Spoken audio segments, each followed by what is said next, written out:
അതെ, നമ്മുടെ സ്വന്തം പൊറോട്ട. ആദ്യമായിട്ട് എന്നാണ് പൊറോട്ട തിന്നത് ഓർമ്മയില്ല. പക്ഷെ ഇവനങ്ങ് ഗൾഫിൽ കയറി കൂടിയിട്ട് ഒരുപാട് നാളായല്ലേ. അടിച്ച് പരത്തി വീശി അടിച്ച് മുറിവേറ്റ് ചുരുണ്ട് പിന്നെ ഈ നരകത്തിയിൽ അങ്ങനെ ചുട്ടുമുരിഞ്ഞ് എന്നിട്ട് തീരുന്നുണ്ടോ അടിയോടടി. അതിനുശേഷമാണ് അവൻ നമ്മുടെ പ്ലേറ്റിലേക്ക് ഇങ്ങനെ നാവിന് രുചിയേറാനായി കയറി വരുന്നത്. എന്തെല്ലാം ത്യാഗത്തിനൊടുവിലാണല്ലേ അവൻ നമ്മുടെ സ്വന്തം പൊറോട്ടയായിട്ട് മാറുന്നത്.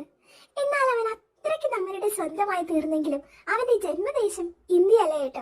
അവൻ വെസ്റ്റ് ഏഷ്യക്കാരനാണ്. അറബികള് കേരളത്തിലെ വ്യാപാരത്തിനായിട്ട് വന്നപ്പോ കൂടെ കൂട്ടിയതാണ് മൂപ്പരെ. ലോകത്തിന്റെ വിവിധ ഭാഗങ്ങളില് പൊറോട്ട മഹാത്മ്യം വിളമ്പിയെങ്കിലും അവൻ അങ്ങ് നാവിൽ കുടിയേറി ഹൃദയത്തിൽ കയറിയിരുന്നത് ഇങ്ങ് കേരളത്തിലാണെന്ന് മാത്രം. നല്ല മൊരുമരാന്ന് വരുന്ന പൊറോട്ടയും ചുടചുടാന്നുള്ള കറിയും കൂട്ടിനൊരു കട്ടനും ഉള്ളിലെ ഈ ചൂട് മുഴുവൻ തണുപ്പിക്കാനായി പുറത്തു പെയ്യുന്ന മഴയും അന്തസ് സ്വർഗം. ഇപ്പോഴാ ശ്രദ്ധിച്ചത് പൊറോട്ടയെ ഞാൻ അവൻ എന്നാണല്ലോ അഭിസംബോധന ചെയ്യുന്നത്. അതെന്തായിരിക്കും അങ്ങനെ അറിയില്ല. വിഭ്രമാത്മകമായ മനുഷ്യ മനസ്സ് എന്തെല്ലാം ചിന്തിക്കുന്നു പറയുന്നു.